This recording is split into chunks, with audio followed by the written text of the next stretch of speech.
us that. That was neat. My pleasure.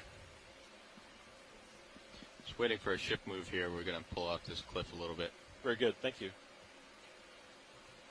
Here, we can come up a little bit here, Andy, while we're waiting. Okay. We're sure it's not an overhang here?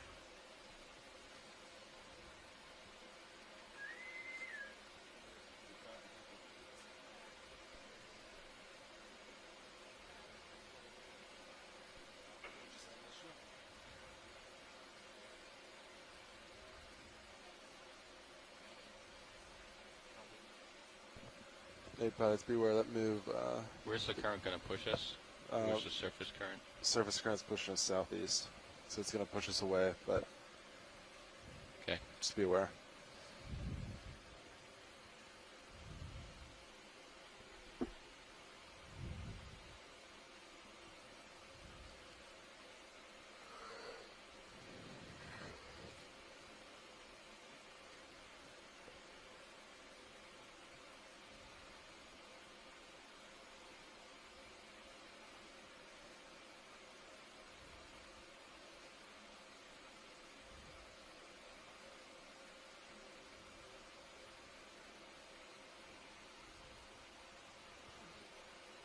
Can tell it's sort of the end of the day. Chris and Chris are a little talked out, I imagine, but we'll try to keep up our jolly banter as we finish off this dive today. We still probably got another 20, 30 minutes, I think. Oh, I mean, got some brachiopods. Yeah, that's true. That's cool. Yeah. But you know, we can run on, and we're not running on right now, so that must mean we're a little tired. But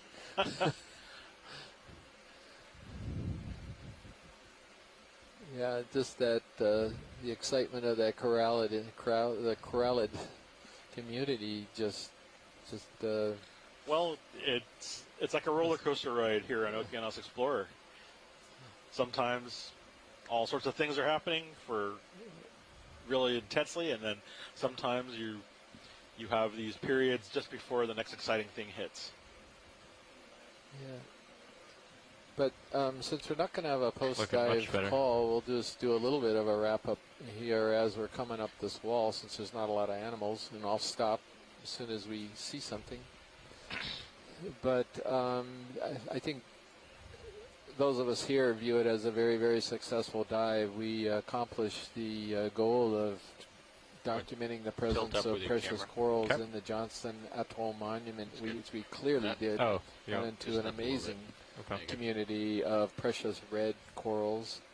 We also got some bamboos, black corals. Sue, we got a really spectacular community, and not just the corals too. There were some fabulous sponges and fabulous beds of sponges, weird little stick-like animals. What else did we see, Chris?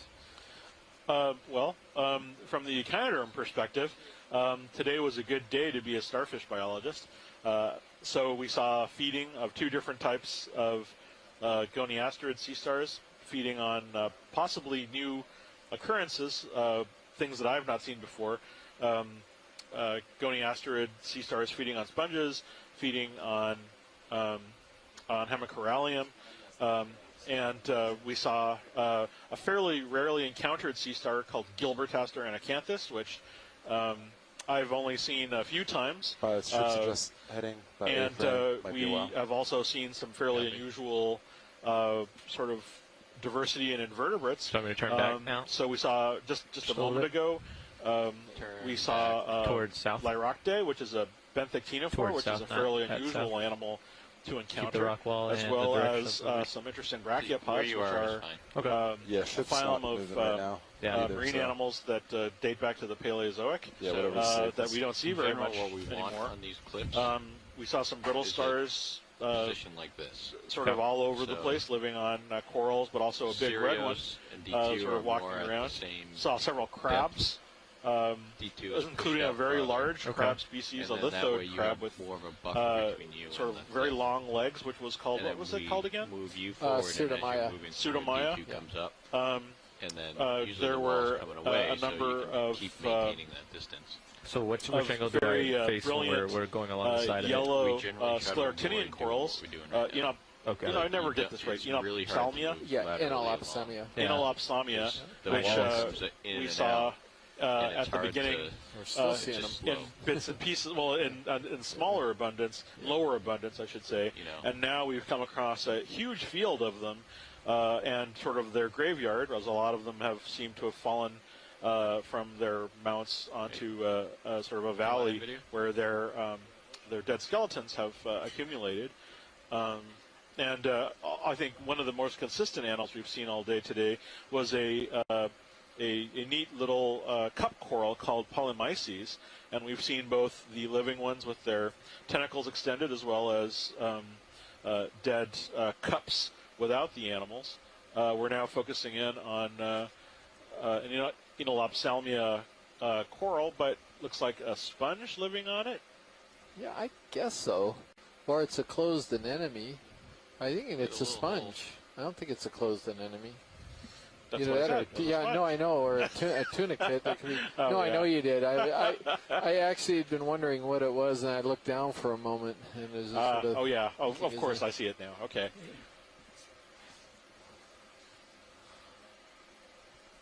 Oh, and let's not forget, even though I'm not much for fishes, we saw that really neat big stingray at the beginning of the dive, Plesiobates Davies eye, I think. Yeah, yep, and we saw more of those little blue fish with the big eye than you can shake a stick at. We also saw, those are epigonids. Epigonids. Yeah, yes. We saw Barracks, the Alfonsinos. We saw several of those in there. We saw a lot of scorpion-like fishes, the Cetarches, and as well as some scorpenids and the true scorpion fishes in the family Scorpionidae. We saw a lot of stuff today. Yeah, we saw several hermit crabs with, we saw one hermit crab at least with very interesting sea anemone. That's right, the dolphini, the Sympagurus dolphini. Sea anemone having replaced the shell. Yeah. So, and with any luck, we'll have another dive like this tomorrow with a lot of animals, but it'd be really interesting to see if we come up with some different things. We were missing all the plexaurid corals today, so it would be really fascinating if we dove these same depths and wound up in a bed of those corals, which we certainly could. Ship's still rotating. If we're lucky tomorrow and pick a good spot. So this other spot, where is it relative to where we dove today? We don't have the other spot yet. That's why we're not. We're gonna have a little meeting after specimens are put to bed because we're so shallow right now. We've got to prep the specimens. Here's a nice shot of the harp jellies. These benthic comb jellies. You can see the tentacles are extended, and those they have the filaments that emerge from these tentacles, and they're extended for quite a long distance. I bet if we tracked those feeding tentacles, we could easily get them to. I think some of the ones that I've seen before extend for over up to 2 feet long. Yeah, but it's at this depth. If we get out, start to set up at 2:15. There's some beautiful detail on the camera as we're watching it extend down to the bottom here. I wonder if it's actually anchored like that on purpose. But presumably those tentacles capture some whatever prey it is that these things eat. I'm actually not sure what they eat, but one of the little interesting comment. You see all those little branchlets coming off of the teeny or the tentacles of this. Anyway, these are characteristic of Lyroctinids in that group. There's some other of these benthic ctenophores that we've imaged the last couple of years that are in the genus is called Tijalfiella, and they do not have those little branchlets. So this type of imagery right here is really important for determining what family of benthic ctenophore we're looking at. And this is actually one of the better ways to image benthic ctenophores because they're what's that in the back there? Because they're so delicate, they very rarely, if ever, preserve well. Can we zoom in on that, or if we can, there's sort of a weird thing that looks like it's staring back at us. Is there any more zoom video? 2 red dots. That's max zoom. Yeah. Oh, it is max zoom. Okay. Huh. What do you suppose that is? Is that a worm, or is that a... Huh. Oh, well. No, interesting. There's a diversity of weird little animals that live in the nooks and crannies of places like this, and we're probably seeing a lot of little tube worms. Or maybe a lot better now. Yeah, I think they're tube worms of some kind. What's that plate-like structure that's right in the center of you? Is that a... I don't know. It's hard to say. It's not a xeno or anything, is it? Well, I know that in the shallow waters, there's actually a discoid foram that occurs. I don't know how deep they get, though.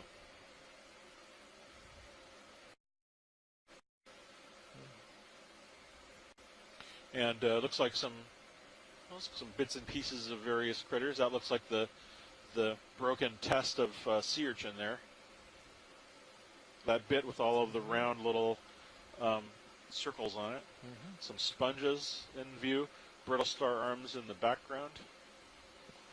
Coral rubble scattered about. Mm-hmm. We're also coming up on fairly shallow water. We're in about 360 meters.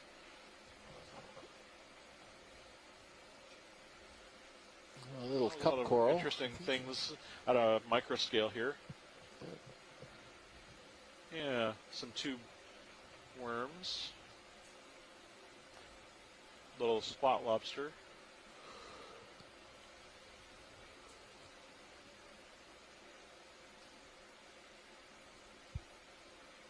So much on these walls once you zoom in.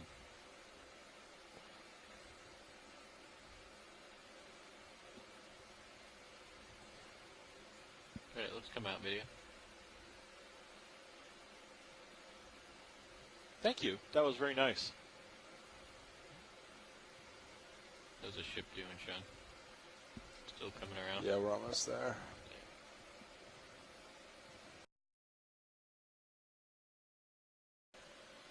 Yeah, maybe like 5 more degrees. They coming to starboard? Yes. I don't know if we wrapped up the actual collections we had made, but maybe we did. This is where my mind's at right now, but we got we collected one goniasterid. So we got the bamboo coral, and then what was the first coral that we got? Well, I've done these before, but only when we went straight out. I've never done it when we went to the side. Going to the side, you face right into the wall, you figure out what that angle is, and then you go off. My standard excuse is I'm over 60. Off of that. That's all there is. That's all I got to say. A lot of times you'll go off a little bit more than what you think, and then you just keep adjusting it. It's like an old car that kind of coughs and sputters, and a little exhaust comes out every once in a while. going and the wall itself. Yeah, so it's like you're up on this wall. Not a smooth purring machine anymore. Say you're if here, it ever you might was. go like this. Oh, with you far, go like this. But I mean, with the camera view. With the camera view, I like to keep it faced at the wall. Okay. Just because it gives me a better sense on, and maybe turn the look to put the sonar down the side of the wall a little bit.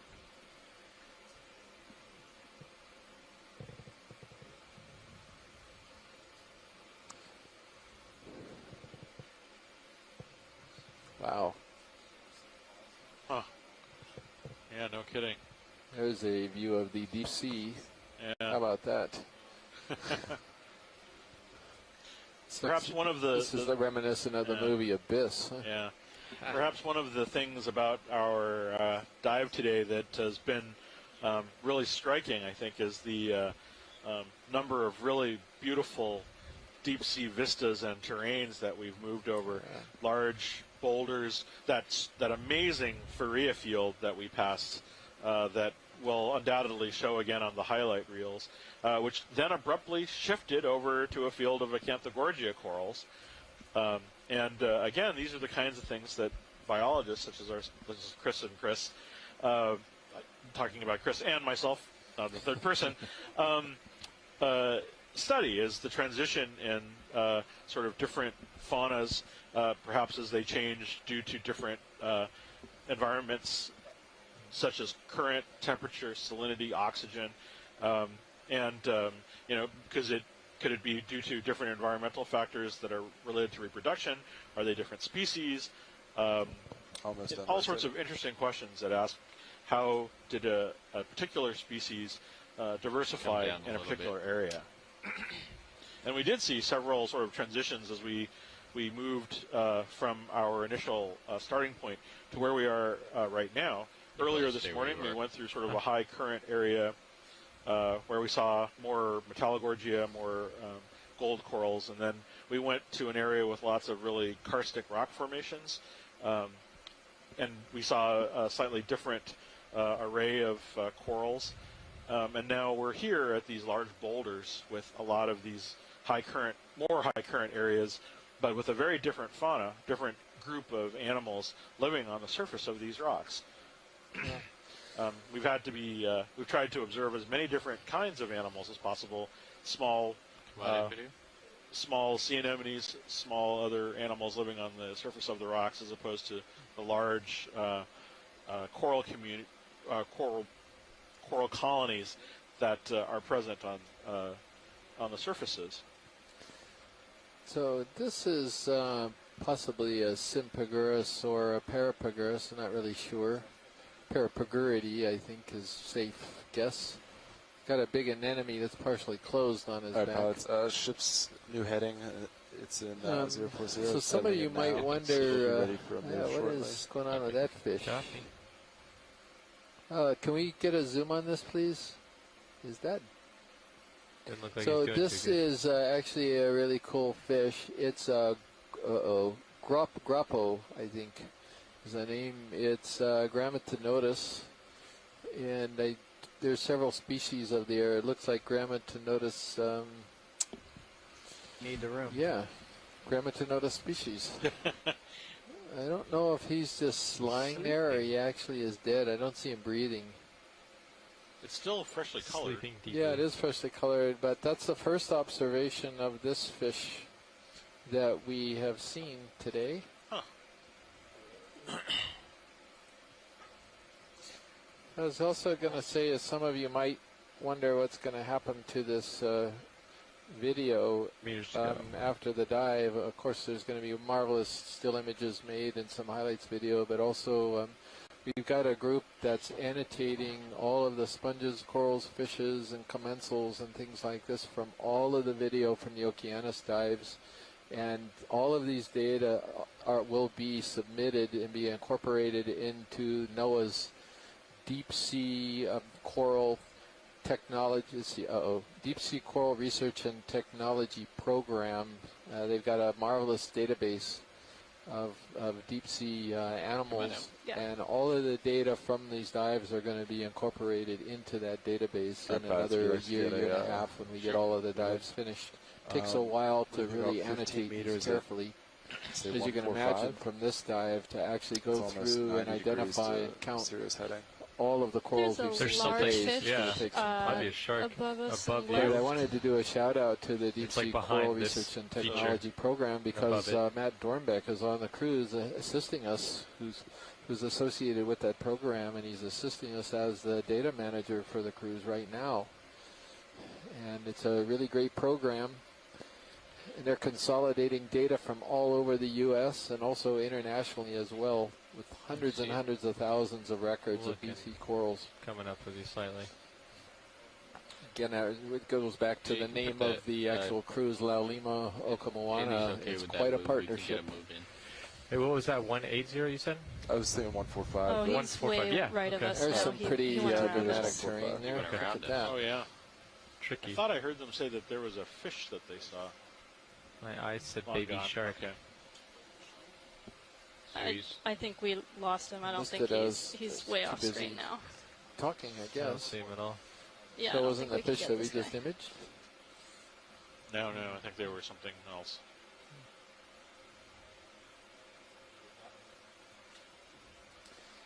Wow.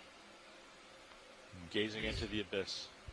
You're off my It's not the port side abyss, there. really. It's more upper bathyal. You know, we are getting into the depths where we could expect to see some commercially valuable bottom fish. So maybe they saw one of the snappers going by. Interesting. If you do want to start to split the difference a little. It looks like there's an opening right there. What are you saying, Sean? Brian Green I was talking about also, Syria, sorry, or- Brian, I Yeah, was looking no, at the event let's log. see what this and I one was does, and talking we'll about figure the out, but fish. yeah, I He agree. also concurred this is a Grammatinoda species. And he also suggests maybe the lights put it into shock. Yeah, that's definitely a possibility, Brian.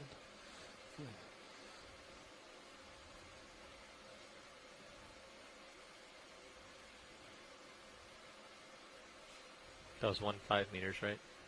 Correct. Okay.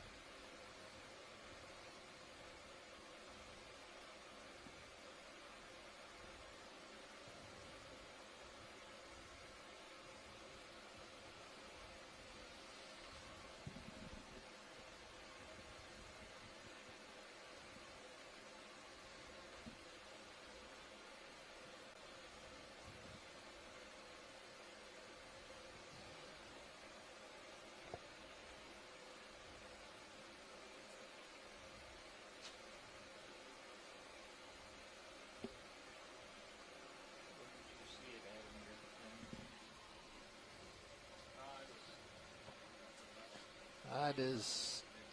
There's a fish upslope there. Yeah, small one. Don't see it. Was that another one of those epigonas? I'm not seeing it. Yeah, it either. could be. Yeah. Josh, I was wondering, there's a coral hanging off the ledge to the lower left.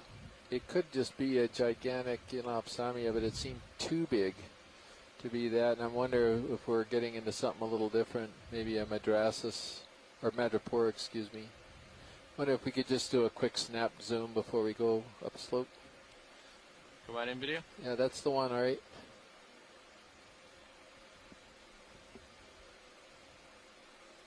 Let's go. Oh, whatever you have.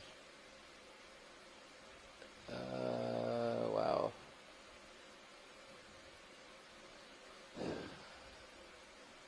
This is mostly dead. It's a scleractinian, a hard coral. Looks like it's become a nice home for crabs. Yeah, it's not madrepore, I don't think. Wow. Could it just be a gigantic Enlopsamia? I really don't know. Could be some other type of scleractinian as well. There's a sponge on a lot of stuff with colony. Oh, look at that crab. Yeah, there's a couple of them on here. You mean current move or next one that you were thinking about? What are they feeding on? Oh, No. I didn't think that far yet. Okay. I was going to see what was past this little corner here. That crab is what, about 5 centimeters? Hopefully we can see the next couple minutes. Centimeters. Decent size.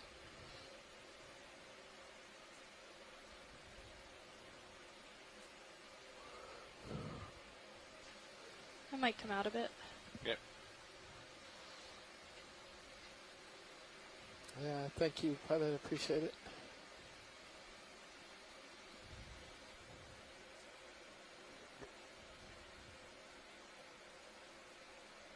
I just don't know. I'm just going to go to scleractinian at the moment. Hey, Chris, what are all these white dots on there? I thought on the rock face they looked like just the bases of other coral, but are those more brachiopods? They could be, or yeah, they are. Is that what they are? Yeah, I'm pretty sure. Oh, you're right. There's one that's open. Nexum? Yeah. Right there. Yeah. Okay. Oh, that's interesting. They're using this coral as a substratum. And that live scleractinian right there is Enlopsamia, I think. So maybe this is old. And there's a purple fish that was inside the branches. And there's a sea star. Yes. Just went to the bottom there. There he I is. saw. I'm not sure we're at the right angle to see it. Looks like Henricia, though. Henricia, or maybe a pedicelaster of some kind. Oh, yeah, pedicelasterid. Huh. You got to log it. We're going to forget it.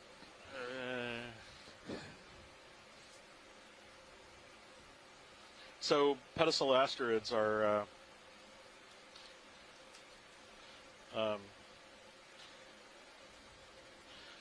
pedicelastrids are sea stars that are in the same group as what you might recognize in shallow water, like ochre stars or Asterias. But they're considered sort of primitive. They only have 2 rows of tube feet. Their skeletons are much more poorly developed, and they occur at the base of the tree of those sea stars. That moves about. You only see them in cold and deep water. Oh, that's a live Grammatinotus. I think Brian Green will concur. I'll take a look and see this time if he's commented on it in the chat log. I do love me some brachiopods. Neato.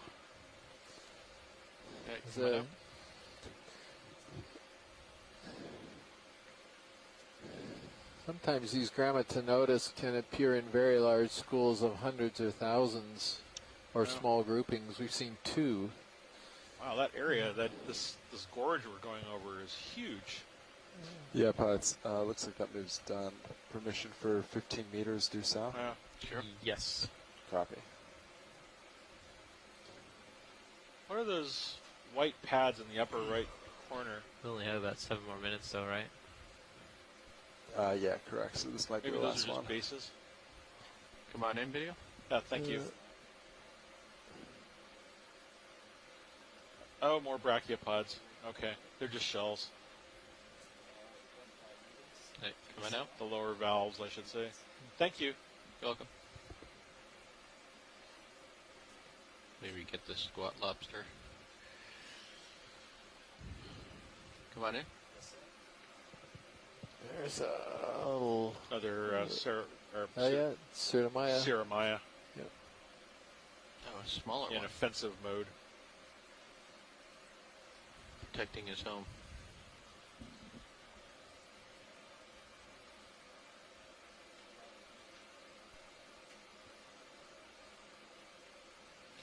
Chris, did you say this was like a sunken reef? Yeah, I think so.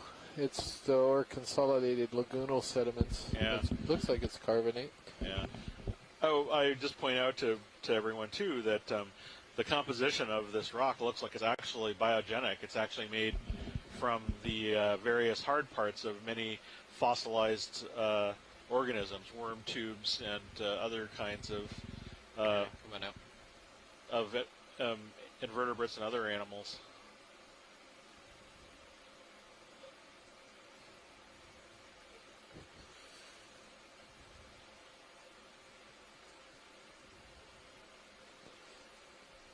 Peek around the corner. Don't have enough leash. Ship's moving that way.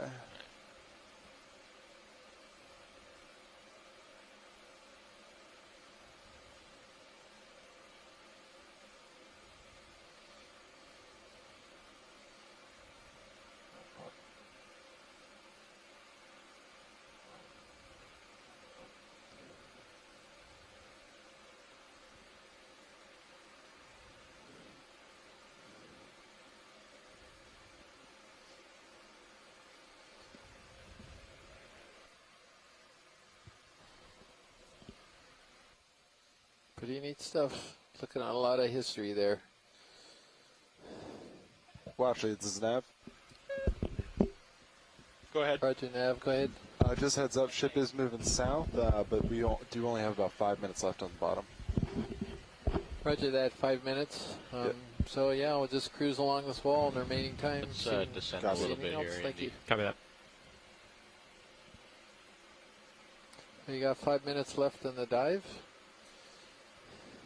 And It's an appropriate moment to look for all one the last, way down. and look for one last sea star, right? Oh yeah, we'll see one. We might not be able to zoom on it, but I'll bet we'll see one. Watch, it'll be like a super new species.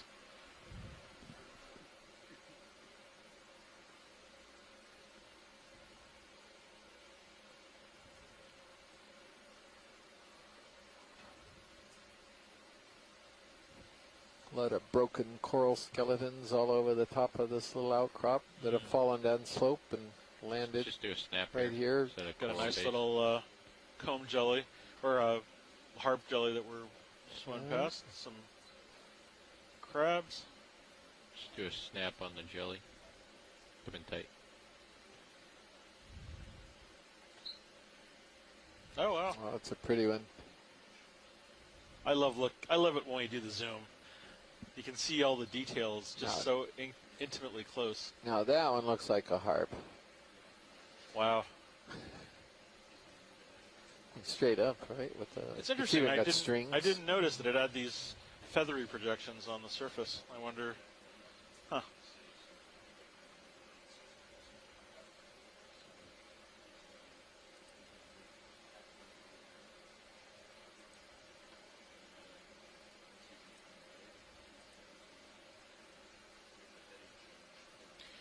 Wow. You know, I don't think if I was to go back and tell a younger self, even about 1 or 2 years ago, that I would be surveying a deep sea cliff off Johnston Atoll, where I'd be looking at brachiopods and harp jellies side by side in the same area, I don't think I would have believed me. This is just like all the cool animals in one place.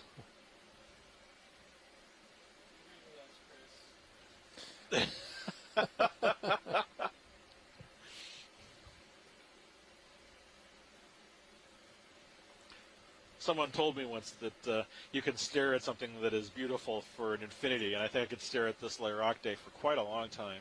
Yeah, that's more detail. I've never seen that frilly stuff.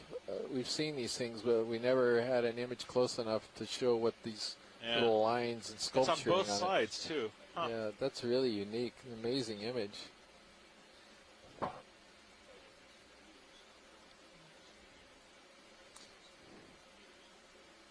So if those of you know what a typical cone jelly looks like, you're going, huh? What? Interesting thing about it is when these things reproduce and they spawn, and you look at their offspring, they look like perfect little pelagic ctenophores, the way everybody knows a ctenophore. It's the adult forms that look unusual. All right, pilots and watch leads, this is going to be our last visual on bottom for the dive. Frame it up video. Acknowledged. Thank you very much, Tim. Thank you. A good thing to sign off with. Well, folks, I think that's going to wrap it up for us here. I want to thank everybody who's been participating with the dive. Sako Matsumoto, Tina Molitsova, Brian Green. We had Les Watling, Sonia Raleigh's on now, Tara Luke. Nicole Morgan was on for a while, Mike Vecchione. And the rest of the crew here. Tim Shank also has been signed on for a fair portion of the day as well. So we really appreciate the help that you've been giving us here with identifications and comments and recommendations. So thank you so much. We look forward to having a great dive tomorrow, and as soon as we know exactly where the site's going to be, of course it's going to be on Johnston Atoll, but as soon as we know exactly where it is, we'll send out a dive plan with a map so you can see be advised on that what swing the site arm there. looks Still like. out. But I suspect it's going to be fairly similar to this. We're going to try to find an escarpment of some kind that'll have a lot of animals on it. So appreciate your help, and good afternoon or good evening to everybody out there. And we're going to go ahead and sign off and get the lab prepped to receive the specimens. Everybody, big fish. You want to bring in that swing arm? That was a big fish that Sorry, swam down there. That's all the time. Oh, I got to see the playback. Should I bring I in wonder a if we swing could arm? do a playback Well, on bring that. it in anyway. Stow 'em. Yeah. Yeah, please. Yeah, it's time to recover. Oh, well. So you're going to call Yeah, it so this is 15 Chris Moss signing off, along with my colleague Chris Kelly. Look at him, he's like and we'll underneath us. see you. There There he it is. is. there he is. It's Randalichthys. Okay, or Randalichthys. Sorry. What is it with fish, like, photobombing today? We're like doing this graceful sign-off with the Lairocte, and then boom, the fish comes along. So this actually is a commercially valuable species of snapper. It's not harvested in Hawaii, but it is harvested elsewhere in the South Pacific. It's I think it's Randalichthys. All right, Andy, if you want to something or other. rotate. Okay, you want me to rotate the port? Randalichthys. Yeah, rotate to take It's the turn actually out. named after John Randall, famous You want me to come up first a little bit? ichthyologist here in Hawaii. Rotating. Cool. Anyway, we appreciate everybody. Looking forward to seeing all of your screen grabs, and we'll see you all tomorrow. Oh, I might have Bye-bye, everyone. I'm coming up slightly. You're going to have to rotate as well, though. And probably come under me. Wait. Okay. Let's come back to me. Coming back. Because you have to go a full turn. Yeah, so which way do I have to go? Port? Port as well. You double check me, though.